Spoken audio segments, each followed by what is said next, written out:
Halo warga Kristus dan Shalom. Apakah Anda pernah melihat seorang pendeta yang lebih sibuk membuat konten di TikTok dan di YouTube daripada mengembalakan jemaatnya? Pernahkah Anda bertanya-tanya mengapa ada pendeta yang hidup mewah, memakai barang branded, tetapi masih meminta donasi dari pengikutnya? Atau pendeta lebih sukses di karir bisnisnya daripada tugas kependetaannya? Ini bukan lagi pendeta biasa, ini adalah pendeta industri. Sebuah fenomena di mana gereja bukan lagi tempat pelayanan, tetapi menjadi tempat bisnis. Namun sebelum pembahasan, jangan lupa di-subscribe dan tekan notifikasi loncengnya agar mendapat info video terbaru dari kami. Oke?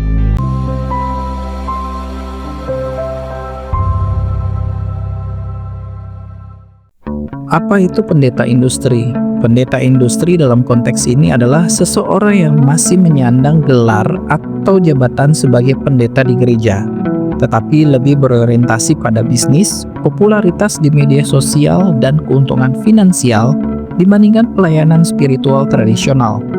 Pendeta industri ini lebih mirip figur publik atau influencer yang menggunakan status keagamaannya untuk membangun personal branding, menarik audiens, dan mungkin mendapatkan keuntungan ekonomi dari ceramah, seminar, atau konten digital. Fenomena ini memang semakin banyak terlihat, terutama dengan kemajuan teknologi di media sosial. Banyak pendeta yang menjadi YouTuber, pembicara seminar, atau bahkan membangun kerajaan bisnis dengan atas namanya. Ini gerak ya sama akun itu. Fuk. Kedua. Oh.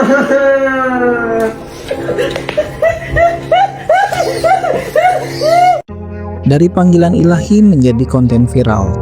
Dulu seorang pendeta dianggap sebagai gembala. Ia melayani jemaat, mengunjungi yang sakit, menghibur yang duka, dan memberikan pengajaran yang benar. Namun sekarang banyak pendeta lebih sibuk dengan algoritma YouTube, engagement TikTok, dan bisnisnya daripada menyampaikan firman Tuhan dengan sungguh-sungguh. Contohnya, ada seorang pendeta terkenal yang dulunya berkhotbah dengan penuh semangat di gereja kecilnya. Tetapi sejak ia viral di media sosial, kontennya berubah. Tidak lagi berbicara tentang pertobatan atau dosa, tetapi lebih ke motivasi, kata-kata manis, dan janji-janji kosong. Kenapa? Karena itulah yang disuka oleh algoritma. Nih guys, liatin bapak-bapak mau loncat indah nih, pakai gaya-gaya segala nari-nari motor-motor, mana gendut, pakai speed segala nih, liatin tingkahnya, tinggal nyemplung aja repot. Ketika khotbah disesuaikan dengan audiens, bukan kebenaran. Dalam 2 Timotius 4 ayat 3 dikatakan bahwa akan ada waktunya di mana orang tidak lagi mau menerima ajaran yang sehat, tetapi hanya ingin mendengar apa yang menyenangkan telinga mereka. Dan itulah yang terjadi sekarang. Pendeta industri tahu, jika mereka berbicara terlalu keras soal dosa dan pertobatan, followersnya bisa berkurang. Mereka tidak mau kehilangan pengikut atau engagement. Jadi, mereka memilih jalur aman, khotbah motivasi, kesuksesan, dan berkat melimpah. Yang penting, audiens tetap terhibur dan video tetap viral. Monetisasi agama, Tuhan dijadikan komoditas. Mari kita jujur, pendeta industri tidak hanya mendapatkan popularitas, tetapi juga uang. Super chat dari YouTube Live, donasi melalui Patreon, seminar berbayar dengan label rohani, merchandise Kristen yang harganya tidak masuk akal, plus pengusaha. Bahkan ada yang meminta jemaat beriman dengan memberikan persembahan sambil memamerkan kehidupan mewah mereka di Instagram. Apakah ini pelayanan atau bisnis? 我好饿呀！那呢？可以啊，那是不是？吃。好，还可以吧？不错不错不错不错。水果你吃不吃？水果可以啊可以啊水，果有，可以可以可以。刚买的。哎，哪来的水果？快走！到这哎。面包好，面包好，面包好，你早上买的？要不要喝点干不干？干可以。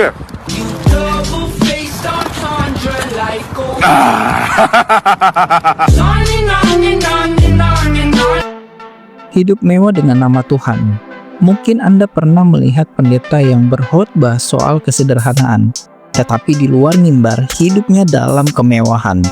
Mobil sport, jam tangan mahal, liburan mewah, rumah megah di kompleks elit, gaya hidup seperti selebriti, pebisnis yang sukses.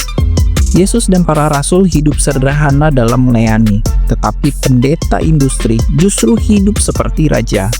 Apakah ini yang diajarkan Yesus?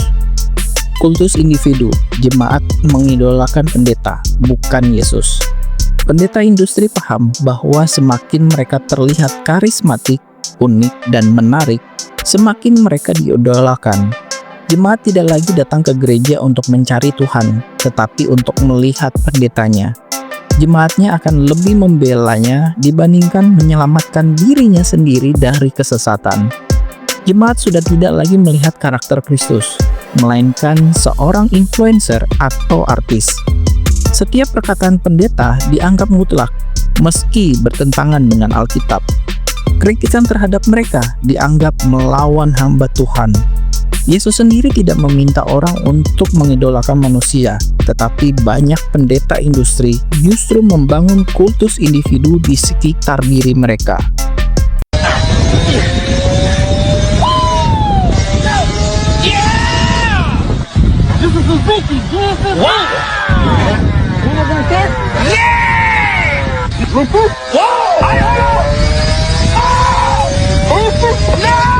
Ketika gereja menjadi panggung hiburan, ibadah bukan lagi tentang penyembahan, tetapi tentang pertunjukan.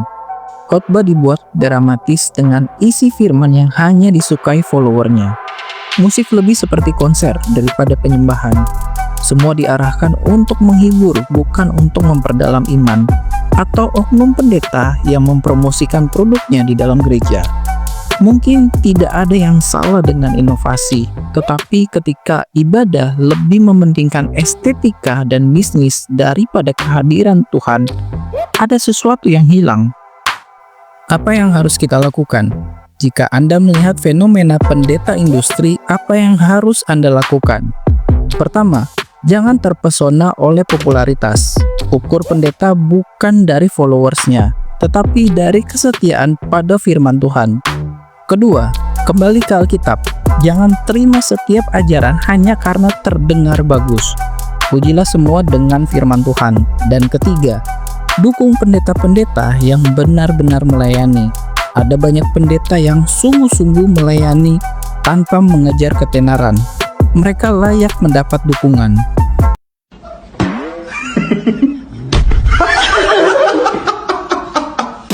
Pendeta industri adalah tanda zaman telah berubah.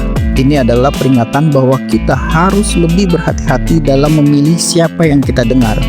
Jangan sampai iman kita dibentuk oleh algoritma, tetapi biarlah iman kita dibentuk oleh firman Tuhan. Kami justru respek kepada orang yang melepas kependetaannya dan fokus pada bisnis dan karir digitalnya untuk membantu gereja dan orang Kristen. Karena akan sulit melayani dua tuan. Matius 6 ayat 24. Sampai di sini dulu pembahasan kita tentang pendeta industri. Tetap fokus pada kebenaran. Tuhan Yesus memberkati dan keep on fire.